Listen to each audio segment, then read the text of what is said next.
So I'm especially excited to have Jennifer Shahade here tonight for the keynote.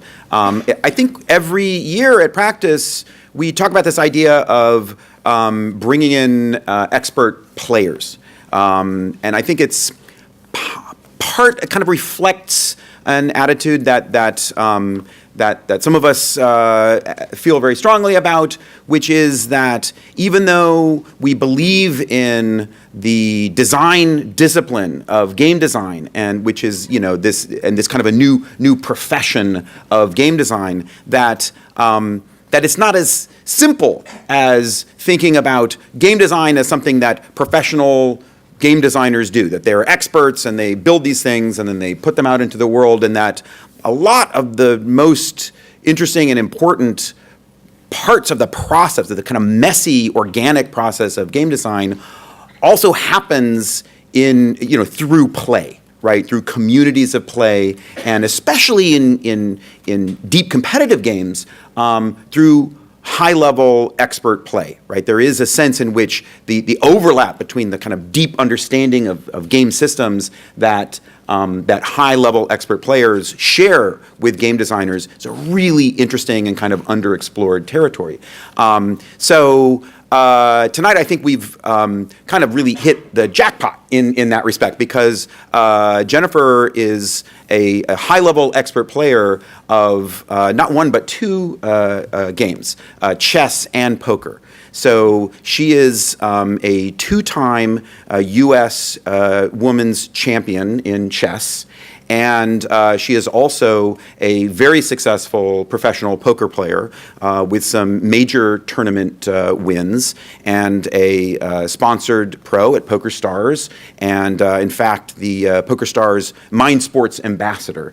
And so she is someone who has a lot of really deep insight into both of these interesting and important games. And I spent a lot of time thinking about poker this week, partly in thinking about our ability to predict outcomes of uncertain events. Not to put too fine a point on it, but it's really true that it's an important and difficult skill for humans to think about problem solving. And I think the relationship of chess and poker is really fascinating, because there are two types of problems, and in one, the uncertainty kind of emerges out of like the deep complexity of this problem with no explicit hidden information, and in the other case, that sort of uncertainty is built in this tidy way, right? We shuffle this deck, and then that's the way we can kind of wrap our heads around uncertainty.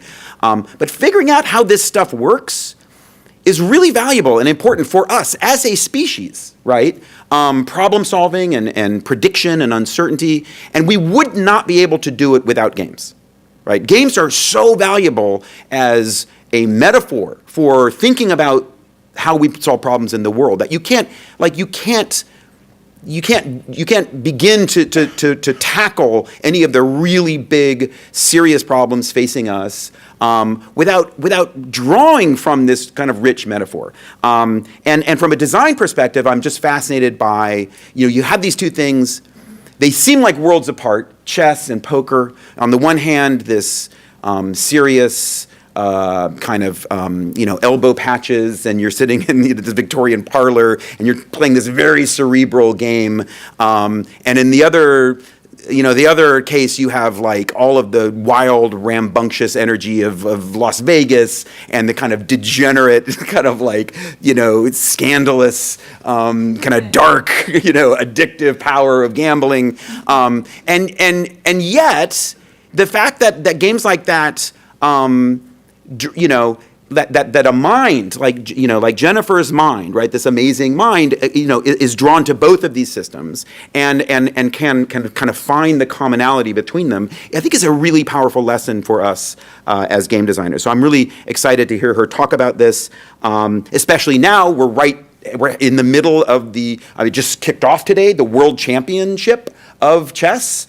is happening, and it's happening right here in New York City. So that makes Jennifer's talk extremely timely. In addition to being a high-level expert player of these games, she's also spent a lot of time and energy and talent in thinking about how they fit into the world. She has a not-for-profit called Nine Queens, which is about bringing chess education to disadvantaged communities, and especially in thinking through how to bring more women into the world of competitive games and support them. And she's the author of several books, Chess Bitch, Play Like a Girl, and co-author of Marcel Duchamp, The Art of Chess. And so I'm extremely excited to welcome to Practice 2016 Jennifer Shahade. Please put your hands together. Yes. Thank you so much, Frank. It's so great to be here. When I came in and I saw all the vintage video games, I was very excited. Actually, this is not the slide that I'm starting the show with, but I really wanted to put it up here for the intros to torture everybody who might play chess. It's white to move and win. And, well, we'll come back to it, and then I'll see if anybody actually got it. 1 second. So I want to start here, actually. When people find out that I was a chess champion and I played a lot as a high schooler and in college, they kind of assume that I learned really young. Because that's the arc of almost every chess champion. They learn at a really young age. And actually, that is true, technically. My dad taught me how to play chess at around 5 years old. He's also a chess master. And my brother is a very strong chess master as well. So I learned the game. My brother's a little bit older. He became a master so young, and I got really intimidated because I had the same last name as them, and while I was still good for my age, compared to them, I was very weak at chess.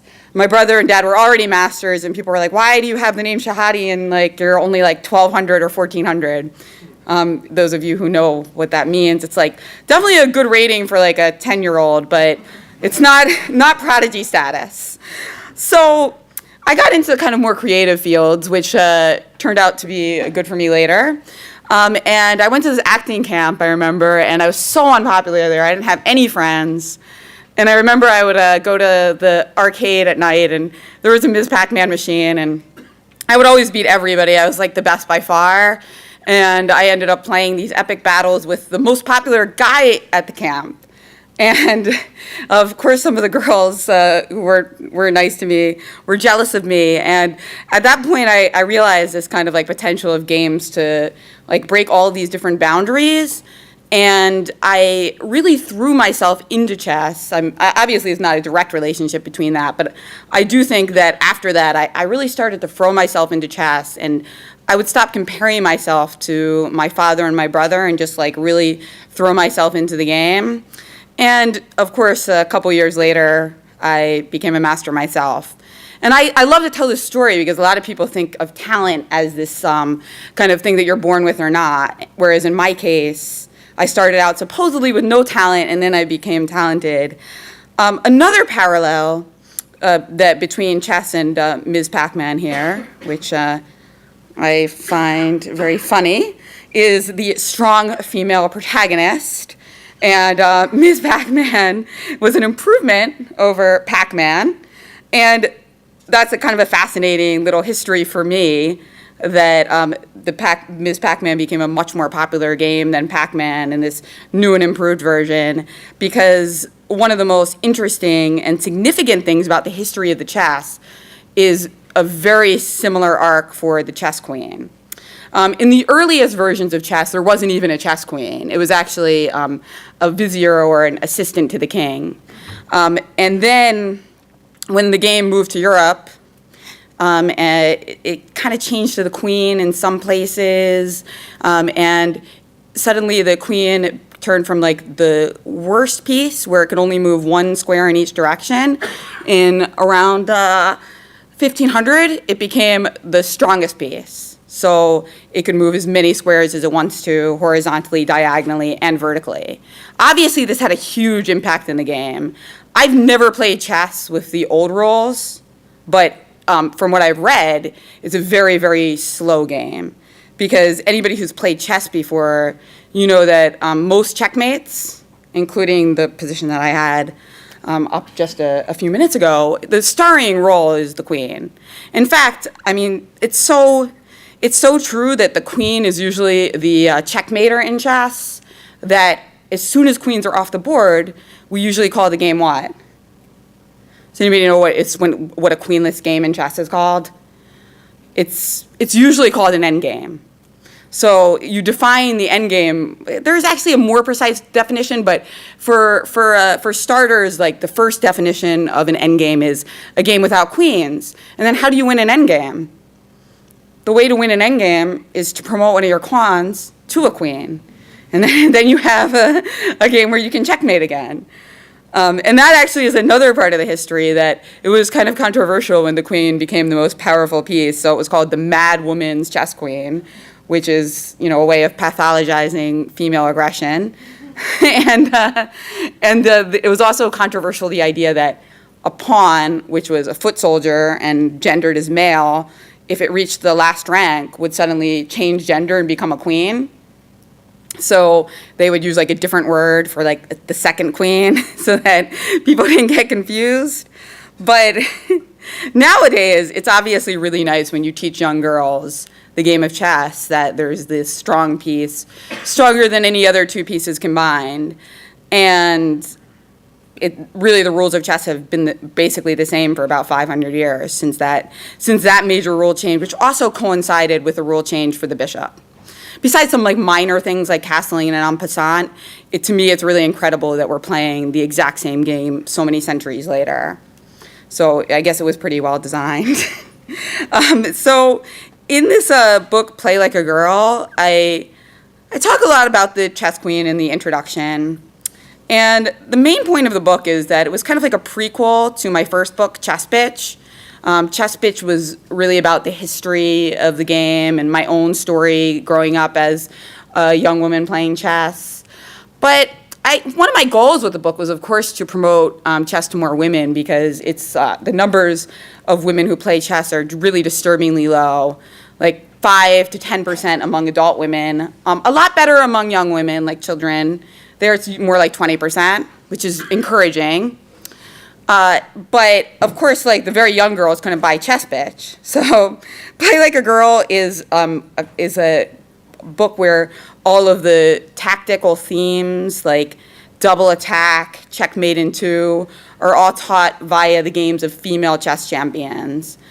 We've had so many games that have been played in the last 30 years, and now there are dozens of female chess grandmasters.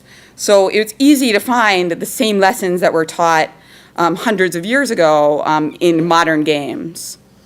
Some of the women who are featured in the book are Judith Polgar, who I especially wanted to talk about today because she's actually in New York City right now. And as mentioned, there's the World Chess Championship underway. She's the lead commentator.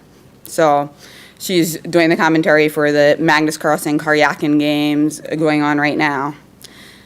This position is one of the positions in the book, and it was one of my favorites. I mean, I really remember this position when I was studying chess and I was looking at her games as a young girl, because it's just such a cool position, and it's white to move and win. How many people here actually play chess? Yeah, I figured there would be a decent number. But it's actually a queen sacrifice. So that's the other thing about the queen, that the sacrifice of the queen is so dazzling that people tend to remember those games very, very well. And the only reason you usually do it is because it leads to a checkmate. And in this case, when the king goes here, the bishop comes, and then the rook comes into checkmate.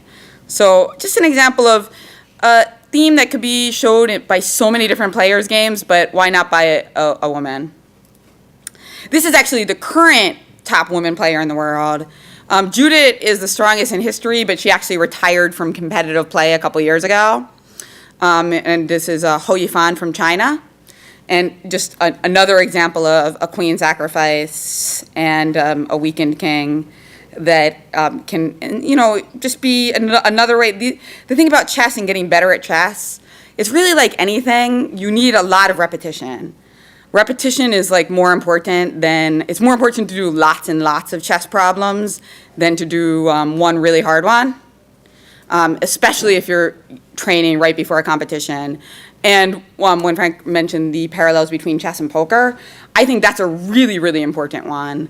Again, in poker, I feel like it's like 60 to 80% repetition and then 20% like study. You really need to just like be able to drill these things over and over and over again in order to have it like second nature so that you will immediately see a checkmate in 2 when you're playing at the board. The reason for that is that when you study something, you're usually in a more comfortable environment where you can like isolate the problem. Whereas when you're in the throes of competition, something that might be easy for you if you're just like, doing your Sunday morning study session, is very, very easy to escape your mind because of the nervous tension and the stress. So that's why you have to do like the easy stuff over and over and over again until you see it no matter how stressed out you are. This is a promo that I did for the book, Play Like a Girl, because I realized how disturbing it was that I had all these like random makeup that I never used. So I could like make a little chess set out of it and use it for the promotion. And it also brings to mind an idea that I've explored before, that it's just because it's more feminine doesn't mean that it's softer or less aggressive. And if anything, using pieces that are more abstract generally makes it more difficult because it's kind of like you're playing semi-blindfold. There's many artists who have tackled the idea of the chess set as conceptual art and as sculpture. It's such a common theme, and so many great artists have applied their talents to this. This is one that I really like by Rachel Whitered, which is a modern chess set, and similarly, it's like utilities versus dollhouse furniture. I love the textures of this one. This is a chess simultaneous exhibition. It's really a very common way for a chess coach or a chess player to interact with a lot of different people at once. And the idea is that you play multiple games so that everybody gets a chance to play you, and you just run around in a circle and try to win all the games. People are often very impressed by a chess simultaneous because they have the mistaken impression that a chess player is actually somehow memorizing the games or like thinking on each one, but that's not really true. The chess player's not really thinking. They're just going from board to board and playing the first move they see. But when you study a lot of chess, the first move you see is going to be enough to beat people who don't study chess that much. So it's kind of a little bit of like a mind trick. And then of course, like at certain points you think, but 90% of the time you're not thinking, you're just moving from A to B. This is a chess simul given by a top woman player from Uganda, actually, who was recently featured in a Disney film. Her name is Fiona Mutesi. This was a workshop that I was leading in Philadelphia. And she's the star of this new movie called Queen of Katwe. Did anyone see it?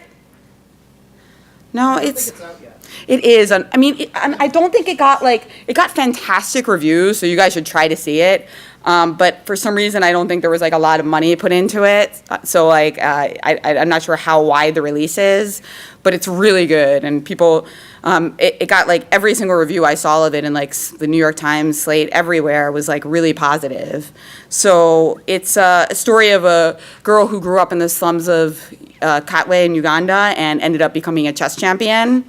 And obviously, somebody made a book about her, and then Disney picked it up, and so she was able to become very successful, and that's a kind of like the heartwarming part of the story. And here she was inspiring some young girls in Philadelphia in this chess workshop, and it was really a nice experience for her to actually give back and teach, having gotten so much from chess. This is actually a scene from the movie. Just beautifully shot movie. You'll definitely love it.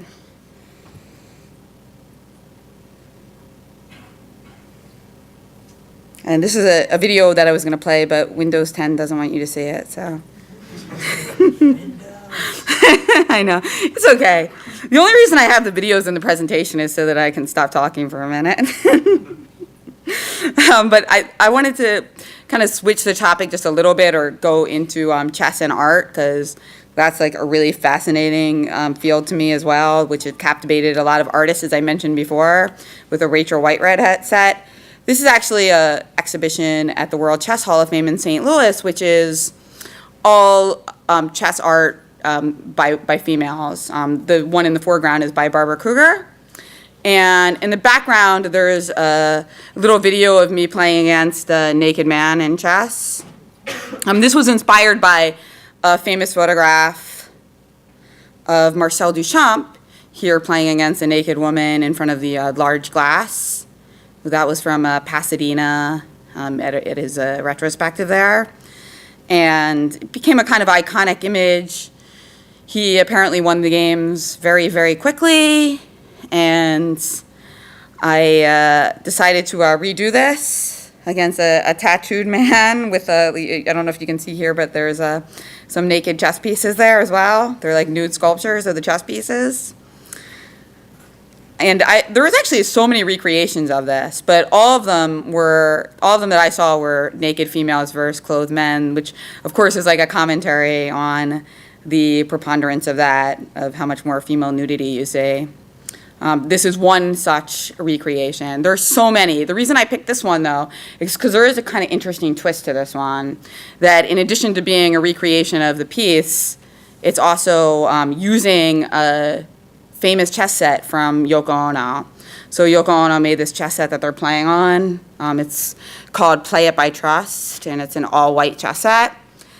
Her concept with the all-white chess set was that eventually the players wouldn't figure out who was who, and they would agree to a draw. So it was supposed to be like this pacifist message.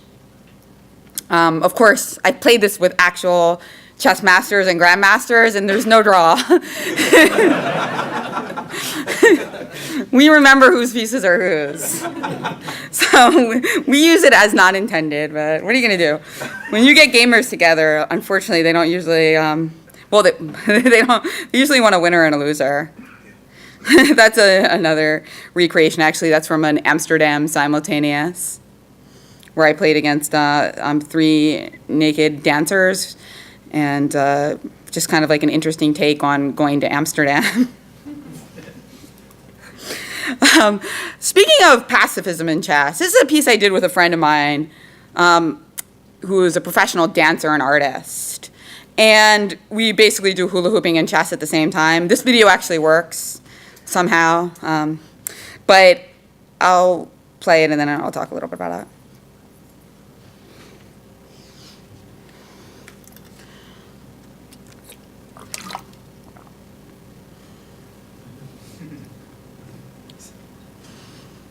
Yeah, so she actually taught me how to hula hoop because I was so clumsy. I'm terrible at it at the beginning, and I taught her about chess. And we played this game, which ended in what I consider like an eternal game, because it ends in perpetual check. You can see like the rook keeps going back and forth and checking the king.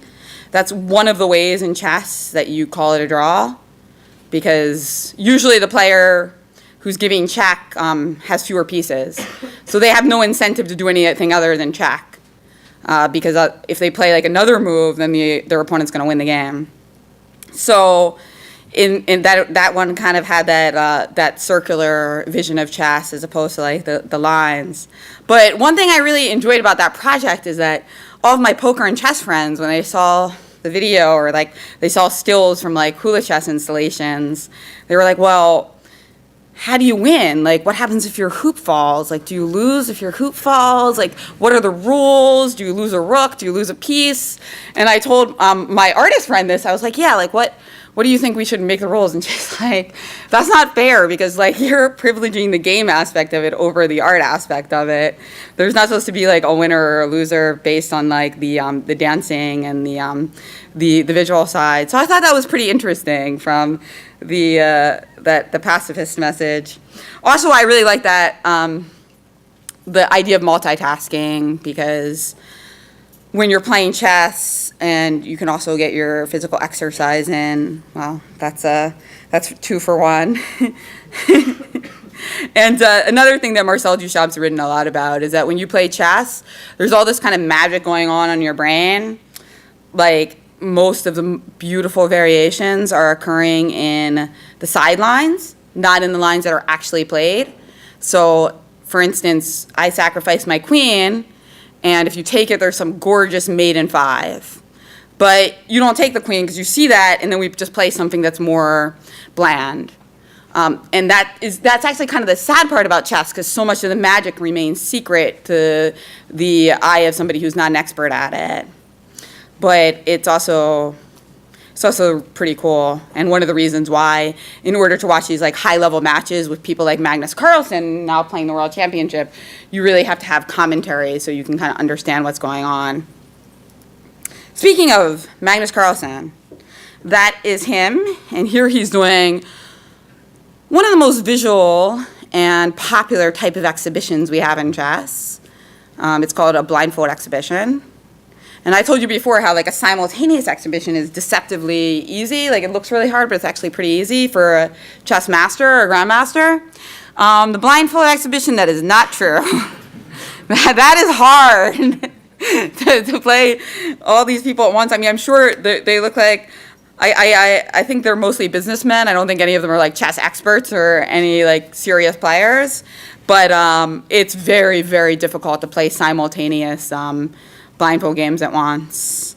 And that does require a lot of memory tricks. So, you have to figure out how to duplicate a bunch of small boards in your head.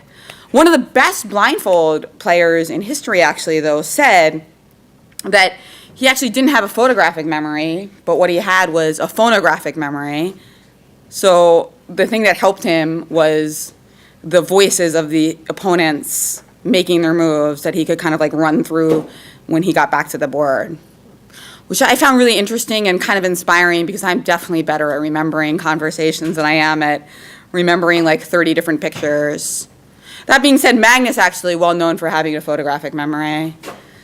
There's actually like a video of him, like a biography of him, where his coach before his first World Championship match is just a few years ago, he's only 25, is asking him about, he shows him a position, and then Magnus has to say like where the position was played and who the players were and what the date was, and like he just remembers all of them, and it kind of seems like irrelevant in a way, like why you would need to know that this historic game was played in 1950 or 1951. But I guess for Magnus, obviously all of those patterns kind of stored up in his brain in order must be like useful for his kind of understanding of chess history and what he brings to the game.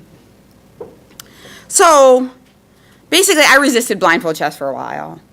I didn't really think it was necessary to become better, and it probably isn't. There's a lot of players who don't really do a lot of blindfold chess. In fact, famously, Anatoly Karpov, a former world champion, said that he didn't like blindfold chess because it hurt his head.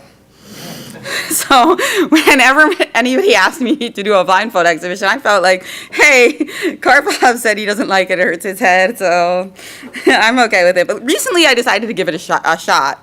Because even though it's very difficult, it feels like it's difficult just for difficulty's sake, which I guess you can say about a lot of memory games, right? It's not like you're getting better at chess per se. Your memory is getting better, and you're applying that to chess. But I wanted to try it just because it was hard to some extent. So I did one exhibition quite recently, and I got a lot better at it. It's like anything. You play a lot of blindfold chess, and you get better at it. I haven't done the simultaneous ones in public yet, but I'm sure that'll be the next step.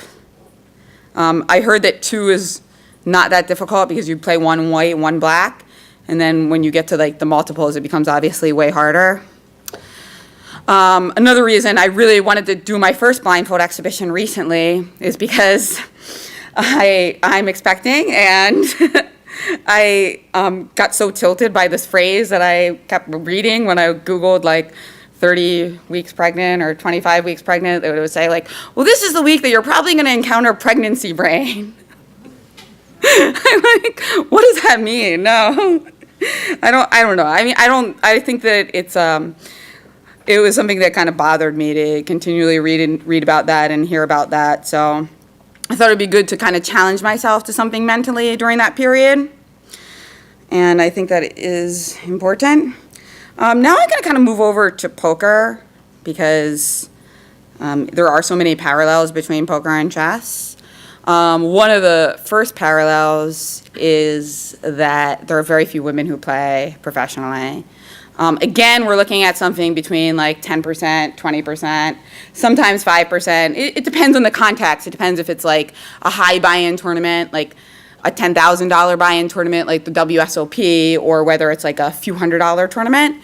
In general, you see fewer women at the higher buy-ins, perhaps because they have less money, perhaps because they're better at managing their money. That's why I mean, that's why it's a bit more complicated than chess, because I can confidently say, like, I love more girls and women to play chess, and I definitely think poker is a great game for people, but it's tough because there is that percentage of people who have gambling problems and are really bad with money management, and poker's not a good game for them. Definitely not. And because that's something that's kind of separate from the gameplay itself, so unless you know that somebody's good with that, hard to encourage them to be into poker. So this is a tournament in which I'm playing against Vanessa Selbst. Well, we're playing with like 8 other players who aren't pictured. But this was deep in a tournament in the Bahamas. She is actually living in Brooklyn, and she has won the most money of any woman in the history of poker. And I think she did it when she was like about 28 or something. So she won like has like 10 million in winnings or something. Another corollary between chess and poker and women is that the ones who are really, really successful tend to be slightly more aggressive. People ask, is there like a female style in chess? Is there a female style in poker? And I personally have a lot of theories as to why that is. I think it's mostly like incidental, not like some kind of like by nature thing. One of them is that generally women in those fields get a lot more attention. Both chess and poker. So aggressive styles are usually more celebrated, even if they're equally profitable. So for instance, Magnus Carlsen is considered to be like one of the most like grinder type styles. Like he'll win like 100 move games. He likes to get a tiny advantage and then milk it. Maybe you'll even feel safe for a minute, and then he'll get you in the end game, right? He's very well known for that kind of style. In fact, he tried to win a game like that this morning, and it didn't work out, and it was only a draw. But everybody watching was like expecting that Magnus might get it done, whereas like almost any other player, they'd be like, yeah, they'll probably just call it a day in an hour or so. Whereas the woman that I showed you earlier, Judith Polgard, known one of the most aggressive grandmasters in history, where she would often checkmate her opponent in like 20, 30, 40 moves, right? So you can have the same rating and have a totally different style. Of course, there's like some moves that both Magnus and Judith are going to play, like a forced move in a position. But then in the selection of openings and in the way you play different middle games, the more aggressive option is going to be chosen by a player with that style. Same thing in poker. There's all sorts of situations where you look at the math. That's what the top poker players do these days. It's all math-oriented. That's why I was kind of giggling when Frank was mentioning about how the degeneracy, because even though there is still some of that in poker, just because it coincides with worlds of like sports gambling and casino gambling, the reality is the best players are like sitting at home on their computers when they're not playing in tournaments and doing simulations and trying to figure out game theory optimal situations for all sorts of different like flops and turns. And what you often find is that there are 2 options, and they're both like worth like in chess we count in pawns, and in poker the unit is what we call a big blind, like basically 1 bet.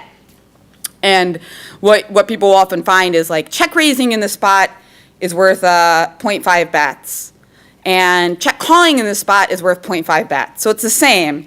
And again, like the more aggressive option and the more passive option could have exactly the same equity, and that's where style comes into play. And yeah, Vanessa is known as like one of the very most aggressive players in the game, and people hate to play against her because of that. This is from a game that I played. This was kind of a cool concept. PokerStars created this like TV show called The Shark Cage, in which it worked just like a regular poker game, like tournament, where there were 6 players and you got eliminated one by one, and then the person who won at the finish at the end won like the prize pool. So instead of the chips representing money, it was more of like a tournament, and you would get all of the money if you won it. That's a little bit different than what we call a cash game, where you can keep reloading. So if you lose your chips, you just re-enter, and you can sometimes make your money back that way, or lose a lot more. But this also had like a little twist that if you bluffed unsuccessfully, or if you called a bluff and were wrong, you got sent to this shark cage, so you had to like sit out, like kind of like a timeout. Which was fun for me, because there's nothing I like more than trying to figure out, like, they'll have the rules of poker, and then there'll be like a tiny twist. And I really enjoy the process of thinking about how that tiny twist can change heuristics for how I play from the very beginning of the hand.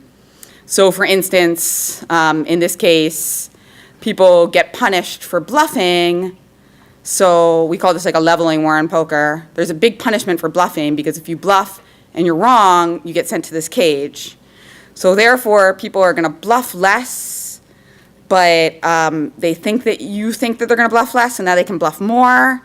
And they might have to bluff for a larger size, but now you know that, so maybe they should bluff for a smaller size. So it's like there's a lot of interesting stuff that comes in when you change even like one tiny rule.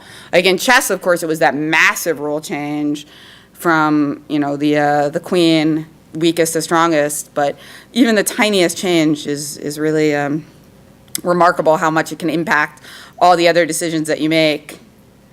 This is actually my biggest poker win, and it was in a game called open-faced Chinese poker, which is just a kind of a format that is in between chess and poker, really. People often talk about the main difference between chess and poker being that there's incomplete information in poker, and there's complete information in chess.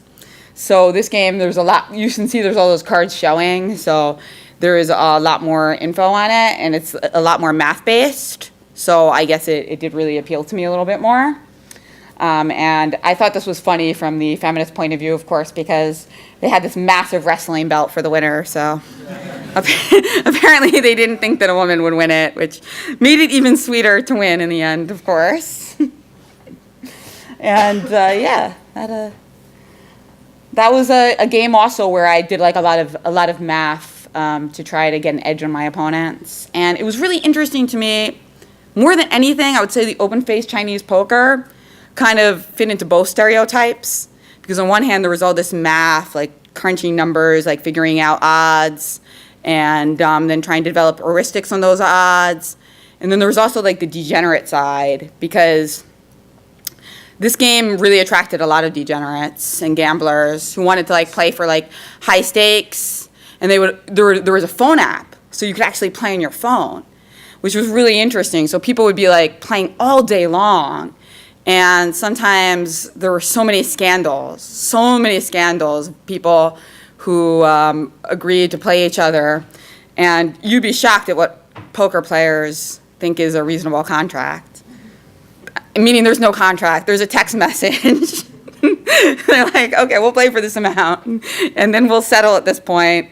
And then somebody says, "K." That's it. That's the contract. So you can imagine a lot of ugly stuff went on there. So of all the worlds of poker that I've been involved in, that was the one where you really saw like the fun of the combination of high stakes gambling and like a lot of just hardcore math as well. Anyway, I covered a lot, so I thought I'd give you guys a chance to ask some questions about anything that I talked about, or something you might have wanted to know more about. Oh, well, this is this is a tournament actually. So it's like chips that represent. When you have all of them, you end up winning the tournament. This was like I ended up winning 100,000. Yeah. Pounds. Euros. Euros. Euro, yeah. Well, back then the euro. Yeah. I think my question with like chess and poker is about improvisation, and you sort of touched on like the aggressive type of player. And I think it's interesting because chess and poker doesn't have a lot of room for. There is expression, but it's so like mired in like the numbers and how you. Mm-hmm. But I think it's also interesting, like two examples I can think of, like in poker, Tom Dwan is like such a like captivating player because he can make those like really off kilter just like bluffs. And then when I think in chess, I know they're not as good as chess masters, but like street players is like a really big thing that I've started to watch. And I don't know, what do you think about like they almost have like a negative reputation, but I also think that they're really good for the games because they let people in who aren't usually interested in chess or poker to like pursue that. So I just wanted to know like your opinion on improvisation and just sort of like the aggressive style of play. Oh, I definitely think improvisation's great. In fact, that's why it's so hard to be good at poker, even though it seems like such a simple game, because the best players are very good at improvising. So players who are too mathematical tend to be only okay. And only okay is usually not enough to make a living at poker because what we have is the rake, which means that the casino or the house is taking a percentage. So usually you have to know the math, but then also be willing to adjust if your opponent is like, just going to fold a lot. It's that simple. And like, it's very rare to meet somebody who's good at the math and also just good at like knowing like, it doesn't matter in this situation. As for park hustlers, yeah, I mean, I think that a lot of them actually are very good. I mean, they play so many blitz games, and so it brings in that repetition that I was talking about earlier. So yeah, they might not have like a chess rating, but they play so many blitz games that they end up learning all the patterns and being really good at that form of chess. Yeah. I'm going to help by repeating the question since we don't have a mic. Oh yeah. Oh sure, I can. I'll just. Do you ever play these games for fun, or is it always like business? Oh, I have fun. So the question is whether sorry. whether you ever play for fun or is it always business? Oh yeah, I play for fun a lot, I think. I mean, especially like blitz games, as the gentleman in the back was referring to. Like when you're playing 1-minute chess games, I really have a lot of fun with that. Yeah, I was playing a lot of those on Tuesday night.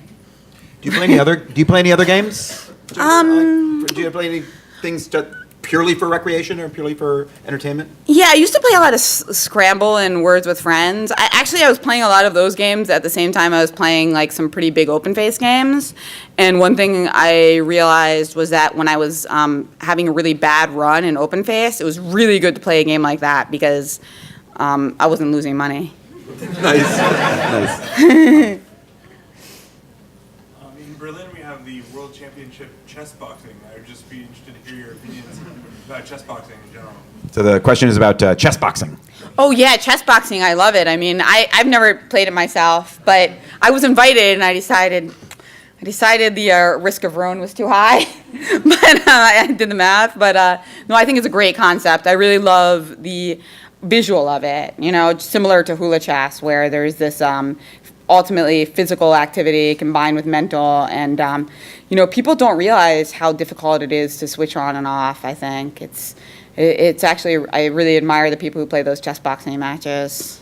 Is there a physical component of chess and poker? I mean, in the sense of endurance and focus and concentration?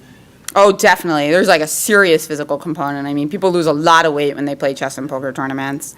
I don't think I've ever played in one and not lost weight. I mean, it's like the energy that you expend thinking for so many hours. Also, usually you're just playing the game for so long that you don't have a lot of time to be balanced and do other things. Yeah. So being in good physical shape is mandatory these days. I think if you look at the top 10 chess players in the world and the top 10 poker players in the world, almost all of them do strength training and, watch their diet and stuff.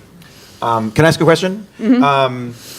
Well, I'm curious about what these games feel like from the inside? So you're playing at a really high level in both chess and poker, and do they feel similar when you're inside of them at that level? Are you using the same kinds of thinking, or do they feel like very different kinds of experiences when you're doing them?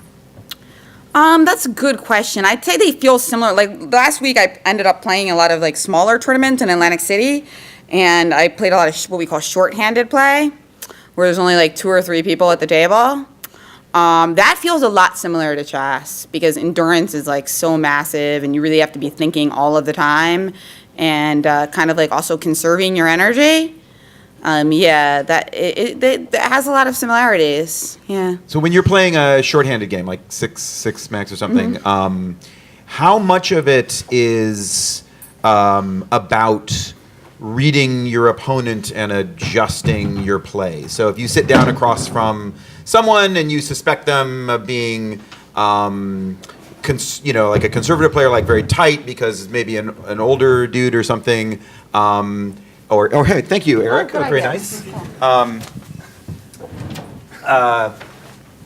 How often are you looking at the situation and making what you think is the best kind of the best general move versus like really specifically adjusting based on your perception of how that person is playing? That's a really good question. That's just basically like the best poker players in the world are good at finding that balance. I mean, I'd say that many people overdo it and over-adjust. So that's probably the general tendency. My tendency is probably the other way, under-adjusting, just because I love the game theory and I study the theory a lot. So, I kind of tend towards like I don't really like to.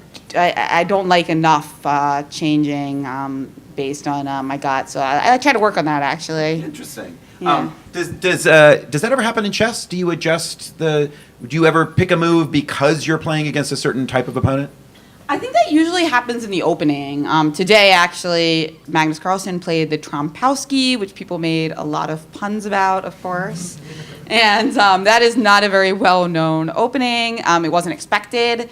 So I think, well, it's well-known, but it's not like, I'm sure Karyakin, his opponent, wasn't studying it that morning. So that is a lot where it comes in the opening choice, surprising your opponent, making them uncomfortable. Huh. Once you're actually in the game, most chess players just play the best move. Like, they play the best move they see on the board, not most of the time. Like, it would be rare that they'd try to, like, play a suboptimal move to trick their opponent. The reason for that is that if your opponent was easily tricked, they will be defeated by you playing the best moves anyway. So you don't gain that much. Yeah. And then if you're wrong and they don't fall for the trick, it's like bad. So what about in the choice of openings? Do people have teams where they're researching different openings, and do they and then they do opposition research on their opponent, and they predict what openings they're going to be prepared for, and like, does that that's kind of we call, I don't know if you have heard the phrase meta, like video game designers refer to that as a meta in fighting games or competitive games. So how often does that evolve in chess, or is it pretty much fixed?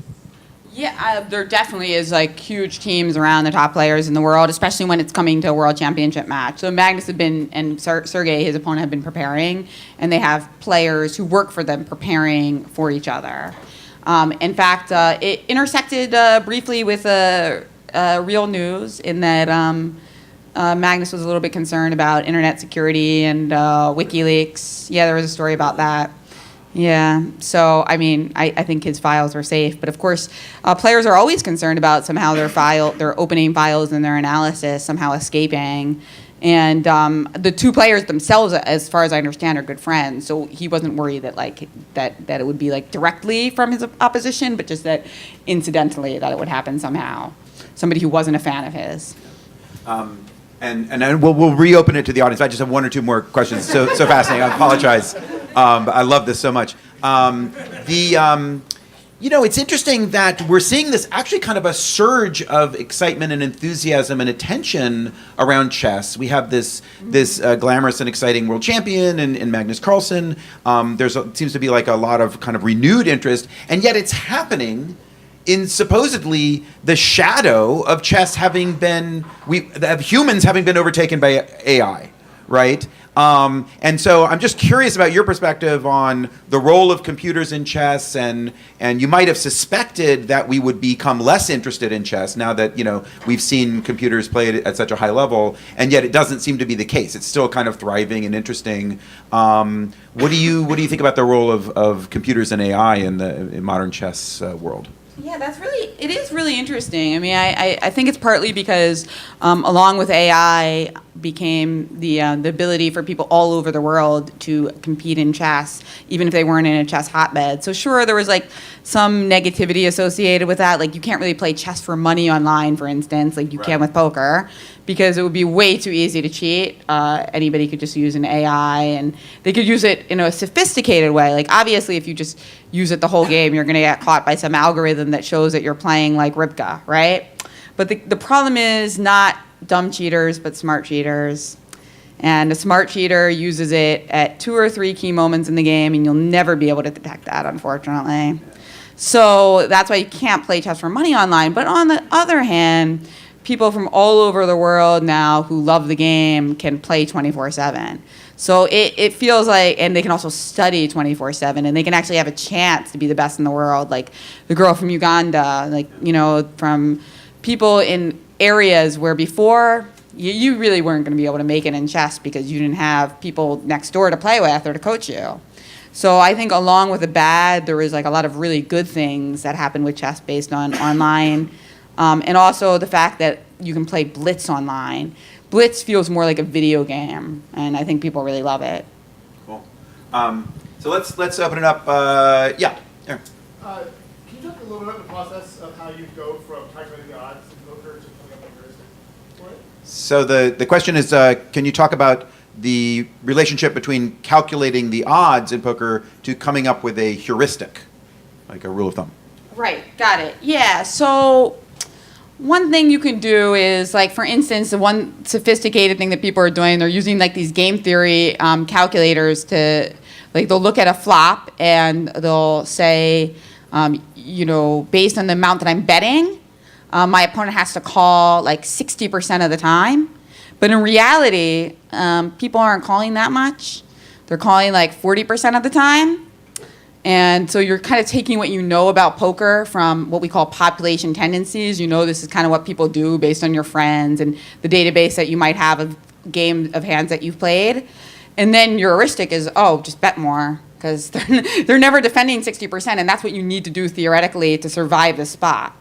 And there's so many spots like that. Like you could say, if I check and then they bet and I raise, they have to call, or they have to defend, either call or re-raise, like 50% of the time, and really they're only doing it 25. Then we just check raise every single hand we have. So that would be an example of like a fluid heuristic that you're using that is not theoretically viable, but is maybe going to make you a lot of money. It's so interesting because what you're describing is an adjustment, right? So in this case, you're not adjusting against the perceived tendencies of a specific opponent, but you're adjusting against what you see as the tendencies of an overall population. And so you're playing suboptimally in the same way you would against a maniac or someone who's like too tight, but you're doing it because you see that as a tendency in the overall population. That's super fascinating. Wow, that's really, really awesome. Yeah. How do you organize your personal practice of studying the games? Like, do you take notes? Do you schedule time to study this? And for each game, does that differ? Like, how do you make it work to learn about the game you're not playing? So the question is methods of practice and study. What are some of your techniques for that? Well, I've always been the type who've really enjoyed studying. I probably enjoy studying more than most people. I think in both games, people think that you should play more than you study. But the exact ratio differs. Like, some people think it's like 80% play, 20% study. Some people think it's like more like 60-40. So for me, it's usually easy to study because I just kind of get lost in it. I like that. But it's about studying the right things is often important. And poker teaches you a lot about that. Because what often happens in poker is you find that there's some situation that's absolutely fascinating because it comes up so infrequently. Like, I don't know if anybody watched the World Series of Poker coverage, but like somebody had quads and lost to a straight flush on the river. It's like never gonna happen, right? But your brain is like drawn to it, and you get so excited, and you like go for it. But because it never happens, it might be less useful than looking at a spot that basically happens over and over and over again. So I think that's an interesting discipline of study, like thinking about, yes, it's good to be inspired and occasionally look at arcane spots that don't happen but are really fun, but the majority of your time should be spent on stuff that happens all the time. Same thing with chess. Like, I see the statistics. If I play e4, most of the time, that means like the king pawn goes forward. Most of the time, my opponent's going to play c5 or e5. So I should be spending most of my time studying what to do against those moves. So it seems very logical, but sometimes you just get lost in a problem that excites you specifically. And is study for you, are you reading, are you playing through old games? Are you reading analysis? Are you, like, what actually is it like, what's the nuts and bolts of practice? I think that it depends on the player and what their strengths and weaknesses are. For professional chess players, they probably spend the majority of the time on the opening, and then they'll spend some time, especially like right before a competition. And then if there's like a long break before competitions, that's where they're gonna like work on their general thinking more, like endgame. So you'll play out the opening and you'll just play out variations and you'll see what happens if this happens, what happens if this happens. Yeah, you're basically looking for leaks in your own repertoire. Like you're kind of like almost thinking like, if I played myself, like what would be like something I wouldn't even know a clue what to do against. Like if I'm Sergei Karyakin and I'm like, man, if he plays a Trompowski, I don't know what to do. It would be good for him to have done that before Magnus played it against him. Yeah. Speaking of WSOP, I got to ask you about Will Kassouf, speech play. Mm-hmm. What's your take on Kassouf's speech play? Like his crazy, like, tilting behavior of like constantly talking to people and putting them Off guard. Off guard, yeah.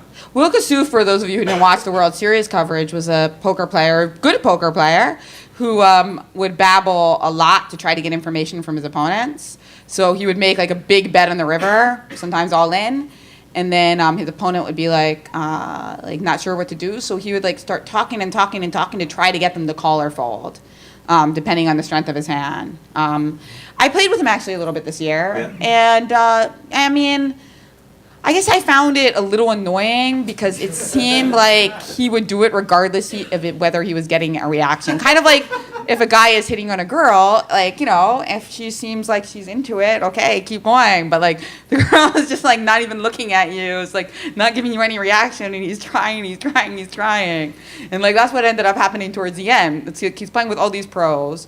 They're not giving him a thing. Right. But he's like continuing to make that attempt. Yeah. Yeah, it seems annoying. Yeah. Yeah, Mark? Have you ever played chess and poker simultaneously? The question is, have you ever played chess and poker simultaneously? Yeah, actually, it's funny that you asked because I have played chess and poker simultaneously. In fact, recently I made a video and I've done some streaming. I did a YouTube video playing chess and poker. It's actually the first thing if you go to my Twitter page. I wanted to do that because a lot of people do streaming these days, and I just think that it's like oversaturated. So I thought like the only way to make it interesting would be do something that nobody else was doing, and so I tried that. We also had a combined chess and poker tournament a week ago in Atlantic City, which meant that you would play 5 chess games, and for every chess game you won, you got extra chips in the poker tournament. So you could, but what actually ended up happening was somebody who lost all their chess games won the tournament. A Brazilian poker pro. My bachelor party had a very similar format. All the way in the back, yes. At one point in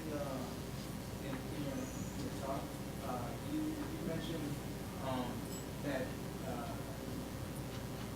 like I know you could have said this flippantly, but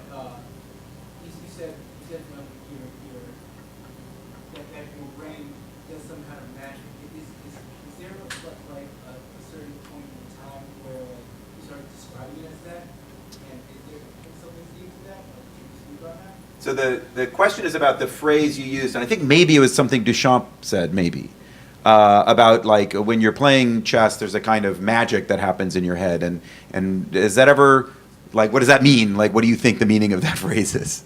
Well, yeah, it's true that Duchamp said something similar to that. He said something about how he thought all chess players were artists because the movements that they were making in their head were very artistic in that they would watch the pieces. It was like a movie in a way. They would watch the pieces move. It was very visual, not linguistic. And yeah, it's kind of like a flow experience if you're playing a long classical chess game and you start getting all those visualizations. It's like a very nonverbal experience that is a really, like, I think it's a really special experience. I think it's really good for kids. That's one reason I like to teach kids chess. It feels like just like the kind of experience you're trying to reach when you create any kind of art. And the magic happens when you're reaching that flow experience and you actually see something that's really cool, like a beautiful sacrifice, even if that sacrifice doesn't show up on the board.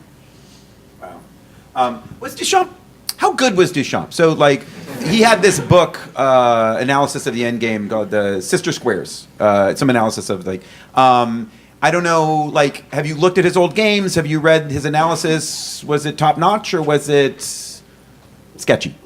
He was very good. He was a master level player, but unfortunately for him, I think this happens to a lot of old school players that a lot of their surviving published games are ones who are against players that are even better than him.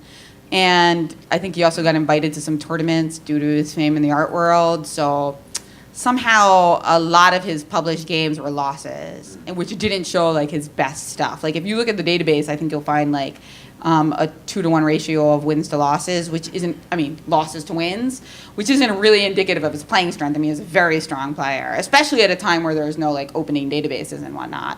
So I would say he'd be like a right in between like a professional and an amateur, you know.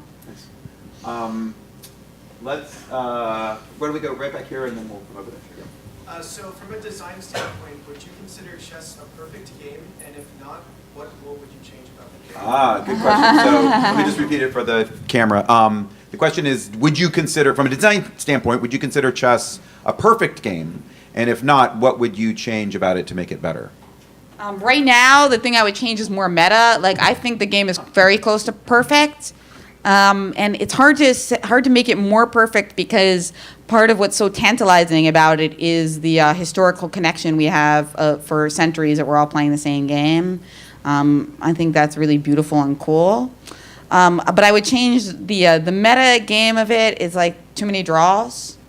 So the way that chess is played now competitively, people play it very well and they often agree to a draw.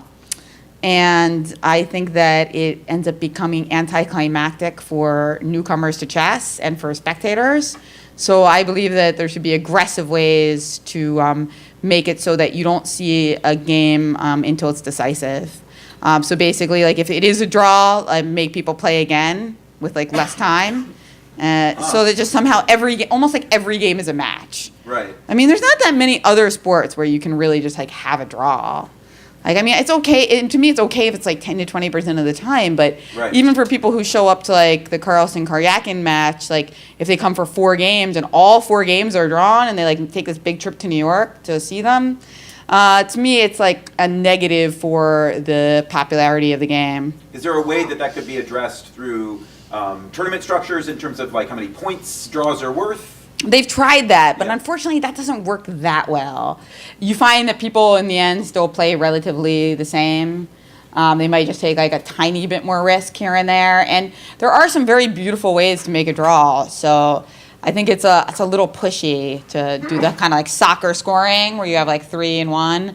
I think having tiebreakers if the game is a draw more often, it might be more effective. Interesting. Yeah. Yeah. I remember, it reminds me of Overwatch, the new Blizzard game, which had a similar problem that they were struggling with to solve. Yeah.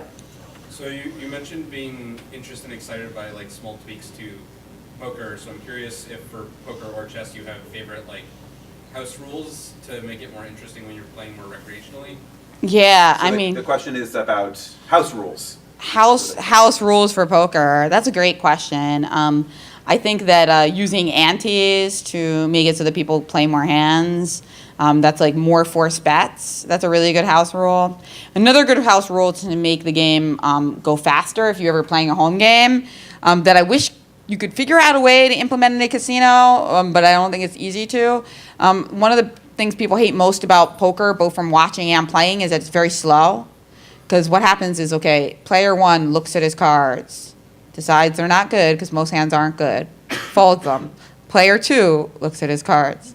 I mean, this happens like every player until like you're like player seven, and it like 3 minutes have passed. So one house rule we like to use for home games is everybody must look at their cards as soon as they're dealt to them. It actually cuts like a minute or two to every hand. Wow, that's Yeah. cool. What about for chess? For chess, speeding up the game always makes it more interesting. It's very fast. I mean, I also like Fisher Random. I'm surprised it's not more popular. I think the fact that Fisher Random never rose in popularity, to me, is very interesting, and I think shows the desire for, because professionals, like the best players in the game, love Fisher Random chess. Fisher Random chess is when all the pieces in the back row are shuffled so that there's no opening theory. So actually, the top players in the world, like Hikaru Nakamura, Levon Aronian, Gata Kamsky, a lot of the top players in the world have raved about Fisher Random, but it's never caught on the amateur population, which it would seem really surprising because amateur chess players are usually the ones that complain about opening theory. But yet they don't play Fisher Random. And to me, I think the reason is that there's this desire to play well and for like the comfort. It's very, very difficult to be competent in chess and not just to like blunder all your pieces. Once you shuffle the piece in the back row, your level of competence will go down and the chances of you blundering are going up. So there's a certain comfort level that people enjoy even if they complain about it. Wow, that is fascinating. Yeah. Somewhat related, have you played really bad chess? And The question is, have you played Zach Gage's really bad chess? No, I haven't tried it yet, but my brother is playing it and he's telling me to download it, and I've read about it. It sounds really interesting. I like games where one of the things that's tilting about chess is that it's very difficult to play competitively with somebody who is much weaker or much stronger than you.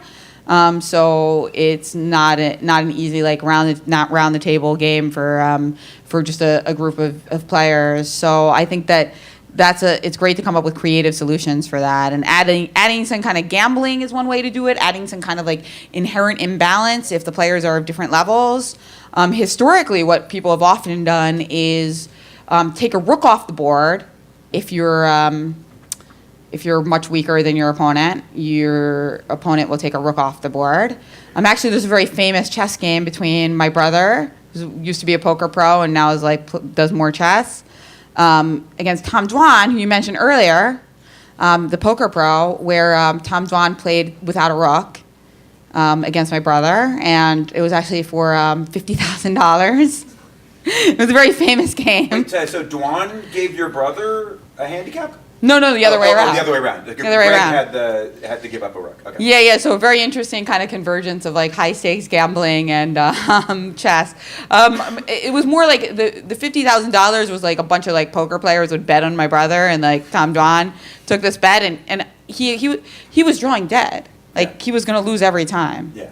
But I mean, that's the funny thing. Like, I mean, that was like some years ago. That was like maybe 7 years ago, though. And like, I think the way you describe poker as a very degenerate world, like that was more true then. Yeah. Now, most of those people who are really degenerate, unless they're extremely talented in poker, like Tom Dwan, they've all died off. They've all gone. Well, they haven't literally died. They've died in poker, which means that they have no bankroll. Like, that's the thing about poker, you need money. So if you do really stupid stuff, it'll work for a while, but eventually you'll have no money and then you can't play anymore. How about two rooks? How about two rooks and a bishop? When do you like Dwan's side of this? A queen is tough. A queen's tough because, like I said in the talk, without a queen, it's very difficult to checkmate your opponent. So they basically, Like, the thing without a rook, you can still organize a checkmating attack, because you just, like, try to mate them in the middle game with your queen and your king-side pieces. Yeah. But now you have no queen. You're kind of hoping your opponent blunders in a way. It's very difficult without a queen. Do you think the semi-randomness of poker makes it a better spectator sport compared to chess? And then how does commentary from the commentators improve the spectator aspect of these games? So it's the question about the spectator aspect of chess versus poker. I think the reason that poker is very appealing to a wide audience is a lot of it's because of the money. And then that the whole card cam, where they can see the opponent's card, so they can kind of play along. Those are two things that make it very spectator friendly. Chess, though, absolutely needs commentary to be spectator friendly, and it needs to be fast.